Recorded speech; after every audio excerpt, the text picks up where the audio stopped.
सरना को जब पता चला कि सुभद्रा राजमहल में है तो वो उससे मिलने के लिए गई।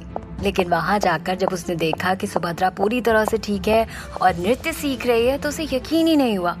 उसने जब इसकी वजह पूछी तो सुभद्रा ने ऐसा जवाब दिया कि सरना कुछ बोल ना सकी और वापस आम्रपाली के महल की तरफ आ गई। इधर आम्रपाली से मिलकर जब युवराज स्वर्णसेन को पूरी घटना पता चली तो वो सम्राट बिंबिसार पर क्रोधित हो गए। उन्हें भी यही लगने लगा कि सम्राट बिंबिसार आम्रपाली को पाने के लिए ही उसकी सहायता कर रहे थे। सम्राट बिंबिसार अभी भी आम्रपाली के महल के बाहर खड़े थे। युवराज स्वर्णसेन तुरंत उनके पास गए और उन पर भड़कते हुए कहते हैं, सम्राट चले जाइए आप यहाँ से। हमें आम्रपाली ने सब कुछ बता दिया है। हम आपकी सहायता इसलिए नहीं कर रहे थे कि आप सम्राट हैं। हमें लगा कि आप एक नेक दिल के इंसान हैं, परंतु आपके इरादे जानकर हमें पूरा यकीन हो गया कि आप किस फितरत के हैं। अब इससे पहले हम कुछ कर बैठे हैं, बेहतर होगा कि आप यहाँ से चले जाइए।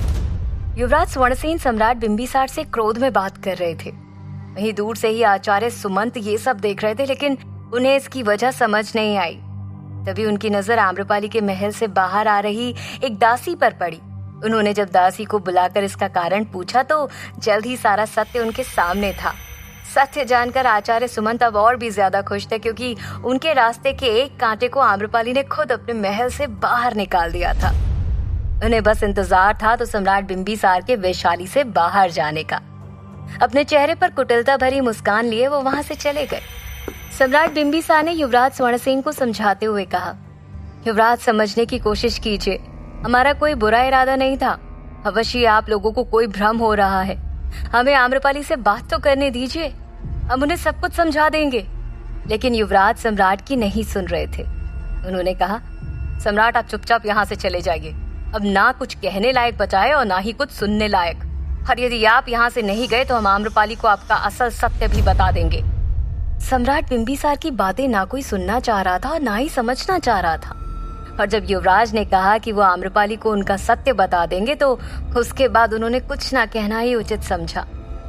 वो फिलहाल के लिए वापस अपनी कुटिया में आ गए और निश्चय किया कि जब तक आम्रपाली को कक्ष सजाने का सत्य नहीं बता देते वो यहाँ से नहीं जाएंगे। उन्होंने तुरंत एक संदेश लिखा और मगध के लिए भेज दिया। इधर सरना ने आम्रपाली से मिलकर सुभद्रा का सारा सच उसे बता दिया। पूरी बात सुनकर आम्रपाली हैरान थी। उसने कहा, हमें ये तो पता था कि सुभद्रा नगरवधु बनने का सपना देख रही है, लेकिन वो इस तरह से राजमहल चली जाएगी ये हम नहीं जानते थे। ये जरूर महारानी ने जानबूझकर किया होगा ताकि हमें यहाँ से हटाकर उसे नगरवधु बना सके। तो अब आप क्या करेंगी देवी? आम्रपाली ने भी दृढ़ निश्चय करते हुए कहा, सुभद्रा तो नासमझ है। इस महल की चकाचौंध देखकर वो सही और गलत में फर्क करना भूल गई है। लेकिन महारानी सत्य जानते हुए भी उसे इस दलदल में धकेल रही है, जो कि हम होने नहीं देंगे। महारानी चाहे जितना भी कोशिश कर ले, लेकिन वैशाली की अंतिम नगरवधु सिर्फ हम ही रहेंगे, सिर्फ हम किसी भी मासूम लड़की को इस नर्क में नहीं आने देंगे, फिर चाहे हमें उसके लिए कुछ भी क्यों ना करना पड़े। ये बोलकर आम्रपाली तुरंत अपने कक्ष से बाहर निकल गई। देवी आप कहाँ जा रही हैं? ये बोलते हुए सरना भी आम्रपाली के पीछे गई। रात काफी हो चुकी थी। सभी अपने अपने कक्ष में आराम कर रहे थे। महारानी भी अपने कक्ष में आराम कर रही थी और कपाला उनके पैर दबा रही थी। तभी आम्रपाली तेजी से चलते हुए उनके कक्ष में आई। उसे इस तरह बिना बताए अपने कक्ष में आता देख महारानी उठकर बैठ गई और क्रोधित होते हुए कहती हैं, तुम्हारी इतनी हिम्मत कि बिना हमारी अनुमति के हमारे कक्ष में आ गई आम्रपाली। महारानी की बात सुन आम्रपाली आंखों में विश्वास और चेहरे पर क्रोध लिए महारानी के करीब गई और उनकी आंखों में झांकते हुए कहती है, हम बिना अनुमति आपके कक्ष में आए हैं, ये आपको दिख गया, परंतु आप खुद क्या कर रही हैं शायद आप ये नहीं देख पा रही हैं। सुभद्रा को जब पता चला कि आम्रपाली राजमहल आई है तो वो तुरंत उसके पास गई। महारानी ने चेहरे में गंभीरता लाते हुए कहा, हम क्या कर रहे हैं और क्या नहीं तुम हमें बताने वाली कौन होती हो? और वैसे भी ऐसा क्या कर दिया हमने जो तुम पागलों की तरह हमारे कक्ष में दौड़ी चली आई? तब तक सुभद्रा भी महारानी के कक्ष में आ चुकी थी। आम्रपाली ने कहा, सुभद्रा के साथ आप क्या करने वाली हैं हमें सब पता है, इसलिए आपको समझाने आए हैं। हमारे और अपने बीच उस मासूम सी लड़की को मत लाइए। उसे तो पता भी नहीं है कि असल में नगरवधु का क्या दायित्व है। महारानी ने जब देखा कि पीछे सुभद्रा खड़ी है और आम्रपाली नगरवधु का सत्य उगलने वाली है तो उन्होंने पूरी बात घुमाते हुए कहा, हम क्या करें और क्या नहीं हमें अच्छी तरह से ज्ञात है, परंतु तुमने जो भी किया वो शायद तुम भूल चुकी हो। ये सुन सरना और आम्रपाली दोनों ने ही महारानी की तरफ सवालिया नजरों से देखा। महारानी ने आगे कहा, तुमने तो सुभद्रा को मरने के लिए अकेले उसके कक्ष में छोड़ दिया था। तुम्हें पता भी था यदि वक्त पर हम उसका इलाज ना कराते तो शायद वो मर चुकी होती। तुम तो व्यस्त थी अपनी विलासिता में, परंतु हमने सुभद्रा की जान बचाई है। आम्रपाली ने बात ज्यादा आगे नहीं बढ़ाई और महारानी से आखिरी बार कहा, महारानी, अब तक हमारे और आपके बीच जो भी कुछ हुआ था वो सब कुछ हम भूल चुके थे, परंतु अब जो आप कर रही हैं वो बिल्कुल गलत है। ये सब रोक दीजिए, अन्यथा हम भूल जाएंगे कि आप महारानी हैं। ये बोलकर आम्रपाली वहाँ से जाने के लिए आगे बढ़ी ही थी कि तभी सामने सुभद्रा को देखकर रुक गई। उसने सुभद्रा को असहाय नजरों से देखा, लेकिन सुभद्रा ने आम्रपाली से अपनी नजर फेर ली। शायद वो सत्य देखना ही नहीं चाहती थी। आम्रपाली ने अपने क्रोध पर नियंत्रण रखते हुए उसके कंधे पर हाथ रखा और विनम्रता भरे शब्दों में कहा, मार्ग मत भटको सुभद्रा, कभी कभी लुभावने चेहरे के पीछे कठोर और कड़वा सत्य छुपा होता है। नगर वधू का सत्य भी कुछ ऐसा ही है, संभल जाओ अन्यथा बाद में बहुत पछताओगी। ये बोल आम्रपाली वहां से चली गई और सरना भी निकल गई, लेकिन आम्रपाली की बातें सुभद्रा पर थोड़ा असर कर गई थी। उसके चेहरे के भाव बदल गए थे। महारानी ने देखा कि सुभद्रा कुछ सोच रही है तो उन्होंने उससे कहा, लगता है अब आम्रपाली को तुमसे डर लगने लगा है, इसलिए यहाँ आकर इतना लंबा चौड़ा भाषण देकर गई है। फिर तुम निश्चिंत रहो, नगर वधू तो तुम ही बनोगी, क्योंकि इस बार हम तुम्हारे साथ हैं। अगले दिन सुबह से ही महारानी ने सुभद्रा को प्रशिक्षण देना शुरू करा दिया था। उसे नगर वधू की तरह तैयार किया गया।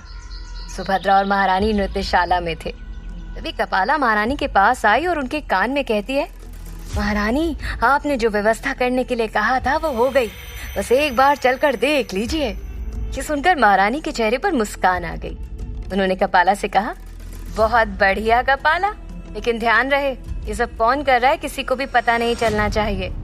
तो कपाला ने कहा, ये सब आप हम पर छोड़ दीजिए महारानी, किसी को भी हमारे सत्य के बारे में नहीं पता चलेगा। तो फिर चलो काम शुरू किया जाए। ये बोलकर महारानी कपाला के साथ वहां से चली गई। इसी बीच आम्रपाली बीते दिन जो भी कुछ हुआ था उसे लेकर चिंतित हो उठी। सरना आम्रपाली की स्थिति समझ रही थी, उसे इन सब बातों से बाहर लाना चाहती थी। सोम भी आम्रपाली को खुश रखने की बेहद कोशिश कर रहा था, लेकिन आम्रपाली थी कि सारी सुध-बुध खो बैठी थी। उसे ना भूख लग रही थी ना प्यास। सरना ने उसे समझाने की बहुत कोशिश की, लेकिन वो असफल रही। आम्रपाली का श्रृंगार आज फीका लग रहा था। उसकी हालत देख सोम को अंदर ही अंदर अब पछतावा हो रहा था। उसने अपने मन में कहा, हम आपका हृदय तोड़ना नहीं चाहते थे आम्रपाली जी, परंतु आपको किसी और के साथ देख भी तो नहीं सकते थे। हमें उम्मीद है कि आप जल्द ही भानु प्रताप को भूल जाएंगी। इधर यही हाल सम्राट बिंबिसार का भी था। वो अपनी कुटिया में थे, लेकिन उनका पूरा मन आम्रपाली पर लगा था। ना वो सो पा रहे थे, ना कुछ खा पी रहे थे।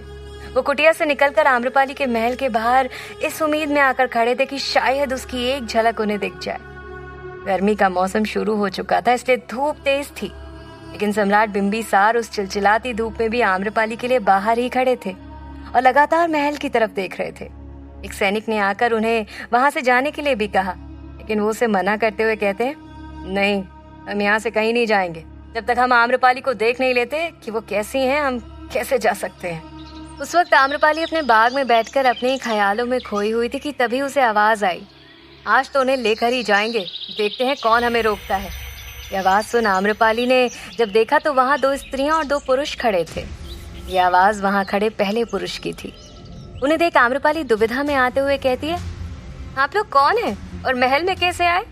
ऐसा कहते हुए हैरानी से अपनी जगह पर खड़ी हो गई।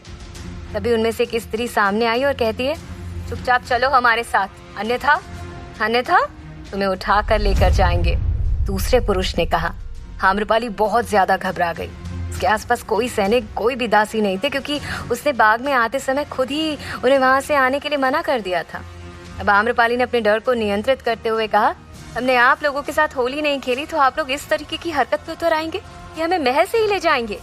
यहाँ से वापस चले जाइए, अन्यथा परिणाम बहुत बुरा होगा। लेकिन आम्रपाली की बात का उन चारों पर कोई असर नहीं हुआ। वो चारों उसे घूर कर देख रहे थे। आम्रपाली ने उन 2 स्त्रियों से कहा, और आप लोग एक स्त्री होकर ऐसी हरकत कर रही हैं, अपने पुरुषों का गलत में साथ दे रही हैं। तभी उनमें से एक स्त्री सामने आई और कहती है, आपको जो समझना है समझिए, परंतु आज हम आपको यहाँ से लेकर ही जाएंगे। हम भी देखते कौन हमें हाथ लगाता है। आम्रपाली ये बोलते हुए सैनिकों को आवाज देने के लिए आगे बढ़ ही रही थी कि तभी उन चारों ने उसे घेर लिया। अब पहले पुरुष ने अपनी मूंछों पर टाप देते हुए कहा, लगता है ये ऐसे नहीं मानेगी, उठाकर ही ले जाना पड़ेगा इसे। ये बोल उसने अपना हाथ आगे बढ़ाया ही था कि तभी आम्रपाली ने उसे जोर से धक्का दे दिया। धक्का लगते ही वो आदमी मुंह के बल जमीन पर गिर गया।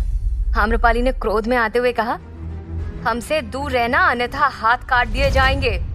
तभी वहीं खड़े दूसरे पुरुष ने आम्रपाली का मजाक उड़ाते हुए कहा, आपने तो हमें डरा ही दिया। ये बोलकर वो तीनों हंसने लगे।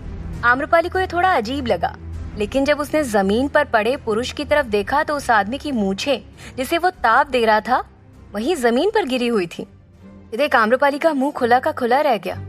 उसने जब उस आदमी के चेहरे पर ध्यान दिया तो हैरानी के साथ कहा, युवराज स्वर्णसेन आप? आम्रपाली ने जैसे ही युवराज का नाम लिया वो चारों और भी ज्यादा जोर से हंसने लगे। आम्रपाली समझ गई कि उसके साथ खेल खेला जा रहा था। उसके चेहरे पर भी मुस्कुराहट आ गई और उसने कहा, ये क्या मजाक था? आम्रपाली समझ गई थी कि वो चारों कोई और नहीं बल्कि युवराज स्वर्णसेन, राजकुमारी मुकुंदा, मणिधर और सरना थे। सबने अपना वेश बदल रखा था। राजकुमारी मुकुंदा और सरना ने साधारण स्त्री के वस्त्र पहने हुए थे, वहीं राजकुमार मणिधर और युवराज स्वर्णसेन ने साधारण पुरुष के कपड़े पहने थे। जब आम्रपाली ने उन्हें पहचान लिया तो सरना ने भी अपनी पहचान बताते हुए कहा, देवी ये सब हमने सिर्फ इसलिए किया है कि आपका मन बदल सके और कुछ पल के लिए आपको खुशियां दे सके। तभी राजकुमारी मुकुंदा ने कहा, वो सब तो ठीक है, लेकिन आज हम वैशाली विचरण के लिए जा रहे हैं। आम्रपाली भी हमारे साथ चल रही है ना आप? इससे पहले आम्रपाली ना कह पाती राजकुमार मणिधर ने कहा, ना मत कहिएगा आम्रपाली, अन्यथा हम आपसे नाराज हो जाएंगे। और जहाँ तक हम आपको जानते हैं आप हमें नाराज नहीं होने दे सकती। आम्रपाली के कुछ बोलने से पहले ही सब उसे मनाने लगे ताकि वो उनके साथ वैशाली घूमने जा सके।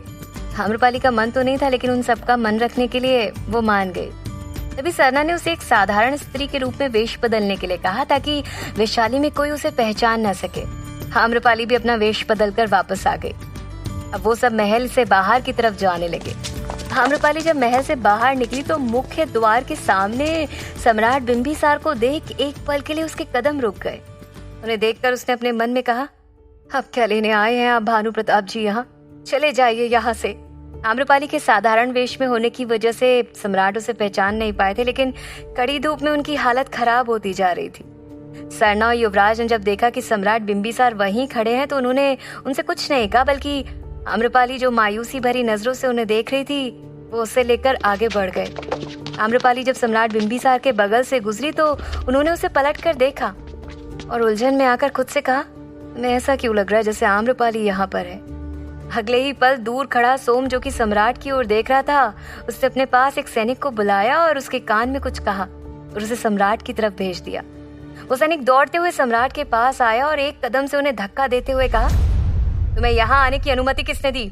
चलो निकलो यहाँ से। सैनिक के धक्के से सम्राट खुद को संभाल नहीं पाए और उनका पैर लड़खड़ा गया। वो पहले से ही टूटे थे और यही वजह थी कि आज एक सैनिक के धक्के ने भी उन्हें हिला कर रख दिया, लेकिन इससे पहले वो जमीन पर गिरते आम्रपाली ने पीछे से आकर उन्हें संभाल लिया। क्या आम्रपाली सम्राट बिंबिसार को माफ कर देगी? क्या सुभद्रा महारानी द्वारा उसे नगरवधु बनाने की मंशा को समझ पाएगी?